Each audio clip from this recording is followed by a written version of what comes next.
Olá, amados de Deus. É sempre uma alegria estar em contato de novo com vocês através do nosso programa. Você sabe que o nosso objetivo aqui é anunciar o Evangelho de Deus, o Evangelho das insondáveis riquezas de Cristo, o Deus que se fez carne, que se fez gente, que habitou entre nós e que por sua graça Ele vem habitar em nós. Os links estão aí na tela da sua TV e youtube.com/piblondrina1 e facebook.com/programa Café e Fé, tudo junto.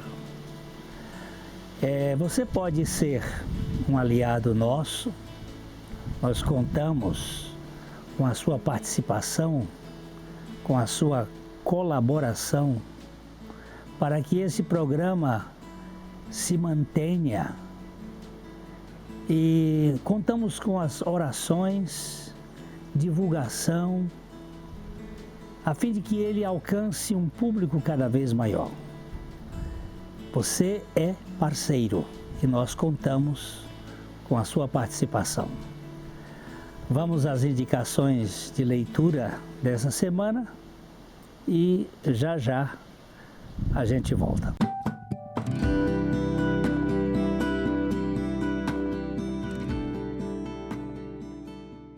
Nós estamos hoje com um livro aqui na nossa estante que eu acho imprescindível. As Crises do Cristo. Os 7 grandiosos eventos da sua vinda. O autor deste livro é George Campbell Morgan, um grande expositor bíblico do século passado, do século XIX. Ele nasceu no século XIX e no século XX ele teve a sua influência. Campbell Morgan apresenta 7 características do evento da encarnação, do batismo, da tentação, da transfiguração, da crucificação, da ressurreição e da ascensão de Cristo. Ele chama isso de Crises de Cristo. A encarnação do Senhor Jesus. Este livro é maravilhoso. Nossa sugestão é que você tenha esse livro na sua prateleira, na sua estante. Vale a pena, porque ele mostra como o Cristo que se encarnou pode, de fato, libertar o ser humano por meio da redenção. Então, aqui está a nossa sugestão e eu espero que você o leia também de coração para coração.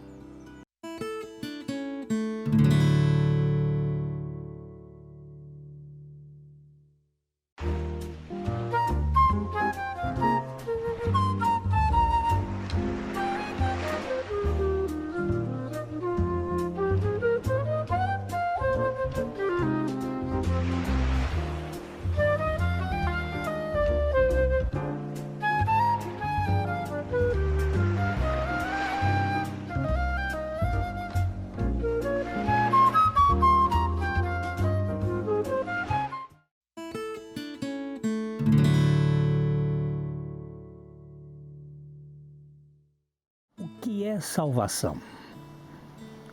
Indagou-me uma jovem. Você fala de salvação, que eu preciso ser salva. Eu gostaria de saber o que isto quer dizer de verdade. Vocês evangélicos falam muito de salvação, salvação, salvação, mas eu não sei o que é, nem me sinto perdida. E aí teve aquele momento de mais risos. Enquanto ela falava, eu buscava uma forma de explicar e me veio a ideia de comparar a salvação com um estado de dependência. Me ocorreu falar um pouco da ideia de dependência econômica. Imagine a criação do ser humano. Ele foi criado para viver em dependência com Deus. Nada de autonomia, de andar com as suas próprias pernas em si, mas dependendo da suficiente graça de Deus. A criatura e o Criador viveriam em uma íntima relação, em que a criatura dependeria sempre, em tudo, do Criador. Ela viveria num estado de dependência plena. O pecado foi a quebra desse estado. A criatura foi tomada por um rompante de independência e rompeu com a relação para viver por conta própria, andar como ela achasse que deveria andar. Autonomia. O pecado é a presunção de independência do ser humano. Ele acha que pode viver ao seu bel prazer, com a sua própria agenda, viver como ele quer viver. Só que a partir deste rompimento, a sua vida passou a perder energia. Existe alguma coisa que faz com que o homem seja consumido. A lei da entropia, a perda energética da matéria, faz com que o ser humano vá se desgastando, a vida vai se desgastando aos poucos, pois a criatura tem que providenciar todas as formas de suprimento e o cansaço lhe consome. Vai se tornando cada vez menos competente. E tem algo que se chama morte no final do túnel, como a falência total. Esta morte põe fim àquilo que nós achávamos que seria a nossa independência, que nós poderíamos nos dirigir por nós mesmos. Tanto é que o jovem, ele sente menos isto, porque ele tem muita força, tem muita saúde, e isto é mais visto na velhice. Todavia, como a morte ela é muito democrática, ela pega a criança e o velho, ela deixa uma dúvida na cabeça do pensante. Imaginemos agora a questão de termos uma falência econômica. Vamos pensar num sujeito pobre, que vive totalmente na dependência de alguém muito rico.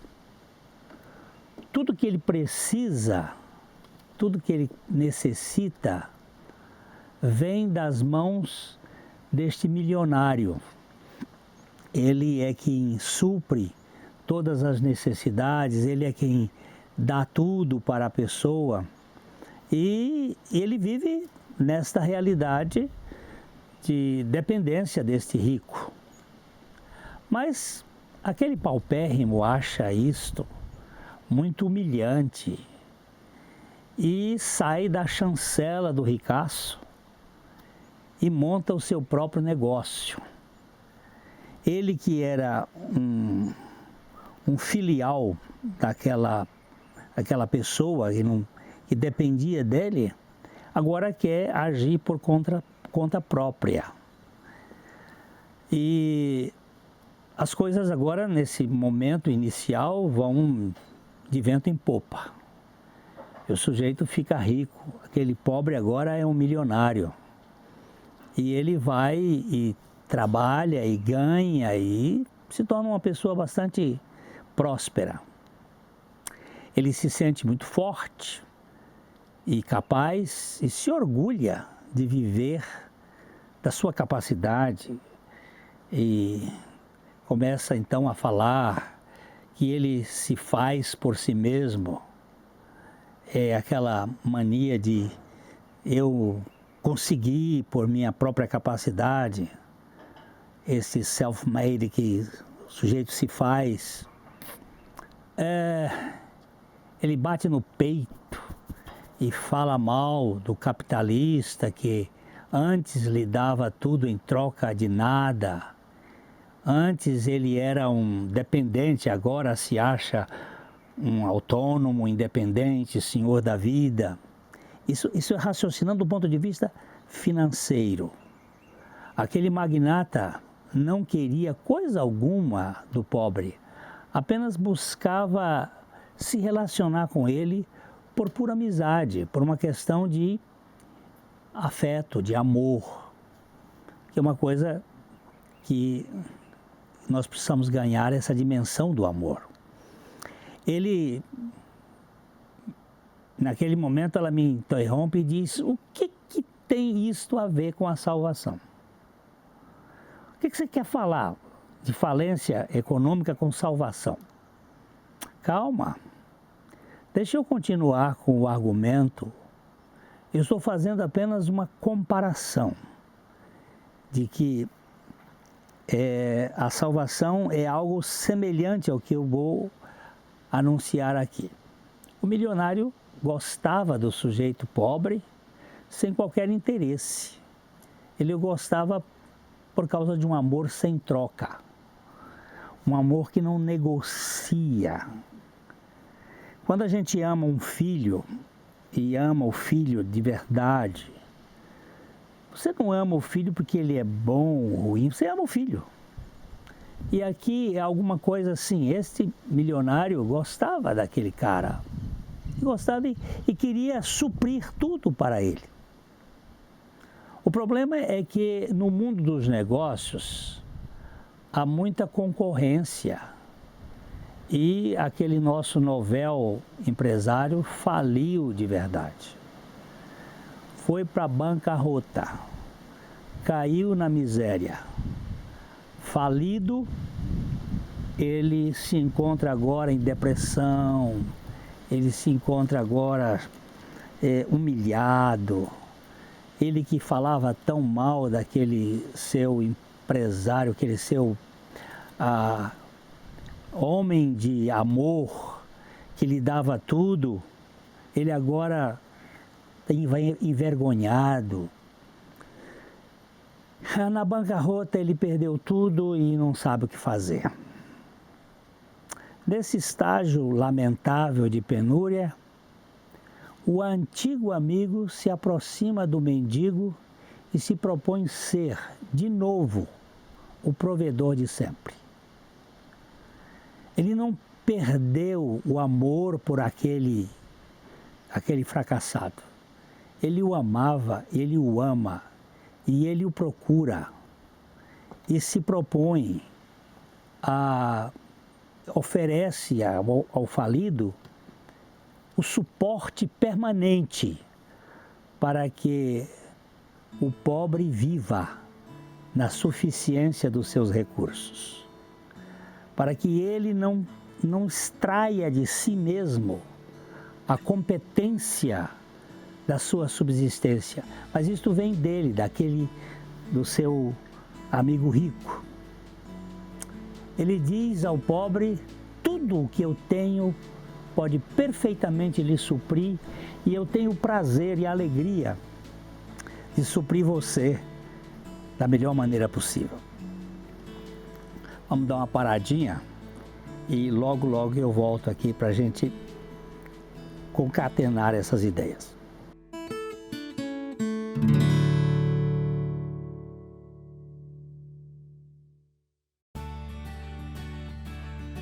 Você conhece o canal oficial da PIB Londrina no YouTube? Veja como é fácil acessar. No seu navegador, digite www.youtube.com/PIBLondrina1.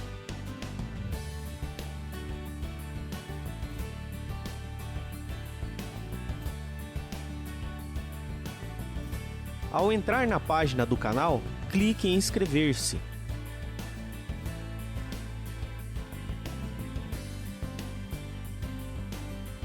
Depois, clique em fazer login. Digite um e-mail do Gmail e a sua senha. Pronto! Você estará inscrito no nosso canal e poderá acessar todas as atualizações. Clique em Playlist. Aqui você encontrará a lista dos vídeos por temas, como o programa Café e Fé. Nesta lista você também terá todos os programas já exibidos na TV. Aqui em Cultos ao Vivo, você encontrará todas as nossas transmissões já exibidas na íntegra. E não se esqueça de clicar neste sininho, pois clicando aqui você será notificado por e-mail e pelo celular de nossas transmissões e atualizações. Viu como é fácil? Compartilhe e faça parte.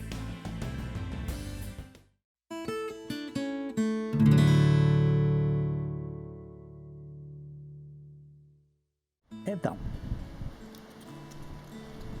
a parceria é de total dependência. Aquele homem amoroso quer que o outro viva na sua relação de total dependência em consequência de uma plena e pura comunhão pessoal. Ele só quer ter a amizade com o carente. E isto, o rico só quer relacionamento e companheirismo. Só.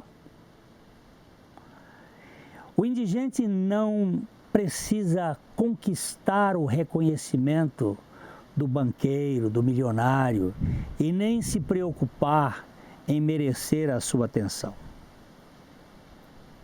Agora, o pobre é aceito, e uma vez que ele é aceito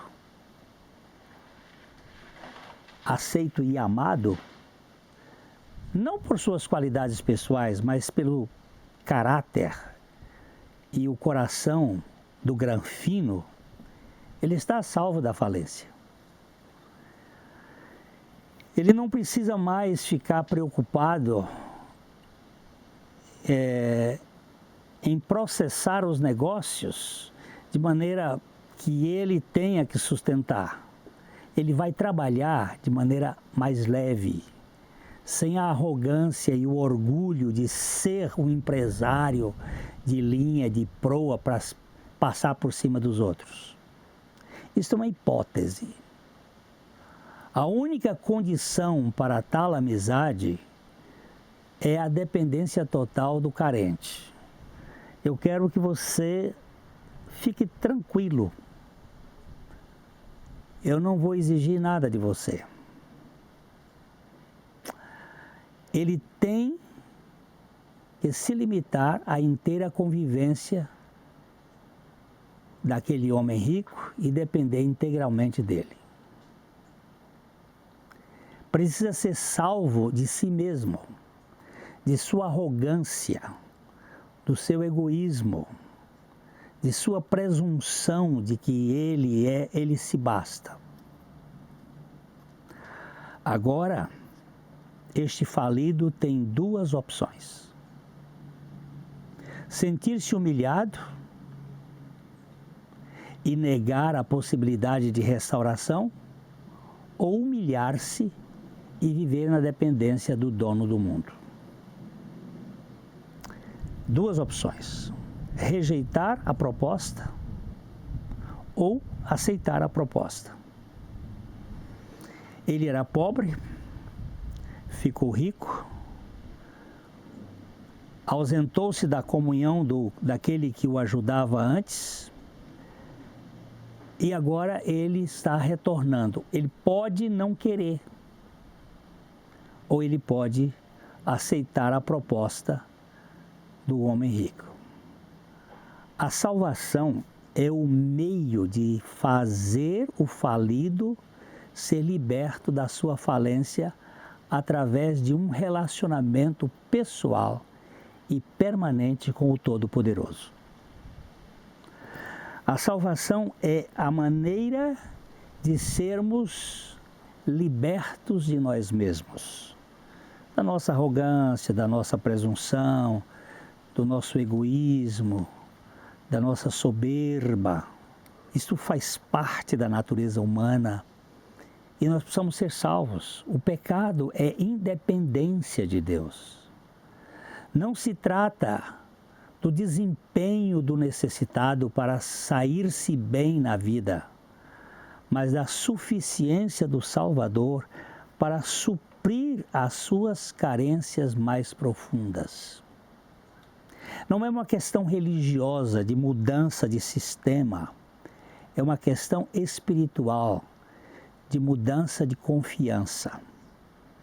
O pecador confia em si mesmo, a sua autoestima, a sua necessidade de se conduzir por si próprio. O salvo, ele depende da suficiência do alto, da suficiência de Deus, de um amor incondicional, de um amor que ultrapassa as nossas negociatas. Não tem negociata. A questão vital é da comunhão pessoal com o magnânimo, com aquele Deus Todo-Poderoso que nos liberta de nós mesmos. E aí? Você não se salva de sua falência moral e existencial. Você é salva pela graça de Cristo de sua autoconfiança. O seu problema existencial é o seu problema. E o meu problema existencial é o meu problema. Nós precisamos ser salvos de nós mesmos. Eu preciso ser salvo, antes de tudo, de mim. Eu sou a causa da minha falta de sentido. Eu estou buscando sentido num ser que é mortal, um ser que é arrogante e que ele não tem sentido em si mesmo. Eu preciso da libertação da minha própria natureza. É isso que eu entendo como salvação. Não são os outros que me infelicitam a jornada. Sou eu que fico insatisfeito com os outros. Nós costumamos culpar as outras pessoas, mas o problema não está necessariamente no outro, mas em mim, que sou um eterno insatisfeito. Salvar-me é impossível, então eu clamo: salva-me, Senhor, de mim mesmo. Salva-me do controle dos outros também, para que eu não viva dependendo dos outros. Existem 3 tipos aqui de pessoas: os autônomos, os heterônomos e os teônomos. Autônomos são aqueles que têm a si mesmo como a lei, autônomos. Eles são a lei. Heterônomos, quando o outro ou os outros são a lei. Eu não vivo por mim, vivo pela opinião do outro. E teônomo é aquele que vive na dependência de Deus. No Salmo 6, no verso 4, o salmista clama: volta-te, Senhor, e livra a minha alma. Salva-me por tua graça. Nós precisamos ser salvos de nós mesmos. Então, a salvação implica na encarnação de Jesus Cristo neste mundo. Ele veio a essa terra, Ele assumiu a nossa causa. Ele morreu a nossa morte. Ele ressuscitou para nos dar a vida dele, a fim de que nós pudéssemos ser salvos de nós mesmos. É isto que é a proposta do Evangelho. Não é você sair de uma igreja e entrar noutra. Isso pode simplesmente acontecer como a cobra que muda de pele de vez em quando. Você muda só o exterior, ou muda só as suas convenções e os seus comportamentos, mas não muda o seu coração. A sua alma continua sendo uma alma irritante e irritável, provocante e provocada, uma alma adoecida. Salva-me, Senhor, de mim mesmo. Nossa proposta aqui é anunciar o Evangelho de Cristo Jesus. E o Evangelho tem a ver com isto. A morte de Jesus foi a minha morte. Eu precisava morrer. E Ele morreu e me incluiu no seu corpo. Aquela morte foi coletiva. Assim como o pecado de Adão é um pecado coletivo, a morte de Jesus é em favor de todos aqueles que creem. Quando eu creio nesta verdade, eu experimento esta realidade. É isto que me torna uma nova criatura em Cristo Jesus. Nós gostaríamos que você ponderasse neste ponto. Se alguém, diz a palavra de Deus, está em Cristo, é uma nova criação. As coisas antigas já passaram. Eis que tudo foi feito novo. 2 Coríntios 5,17. Se alguém estiver em Cristo, não é se alguém estiver na igreja batista, ou na igreja católica, ou na igreja esta ou aquela, mas se estiver em Cristo, é uma nova criação. Que Deus nos conceda a graça de crermos na palavra. A palavra de Deus é o fundamento, é o pano de fundo e também o nosso tapete, onde nós podemos depender do Senhor. O Evangelho das insondáveis riquezas de Cristo tem a ver com esta realidade. Salvo de mim por meio de Cristo. O Senhor Jesus veio buscar e salvar o que se havia perdido. E eu estou nesta fila, por isso entreguei a minha vida a Ele. Criei na minha morte juntamente com Ele. Criei que a ressurreição é o pano que me dá segurança, é o fundo da minha realidade espiritual. E agora eu posso viver na dependência dEle. Paulo diz assim: eu estou crucificado com Cristo e vivo não mais eu, mas Cristo vive em mim. E a vida que agora vivo na carne, vivo-a pela fé do Filho de Deus, que me amou e a si mesmo se entregou por mim. Gálatas capítulo 2, versos 19 e 20. Eu falo isso de coração para coração. Que Deus lhe dê e nos dê a certeza da nossa salvação. Um grande abraço.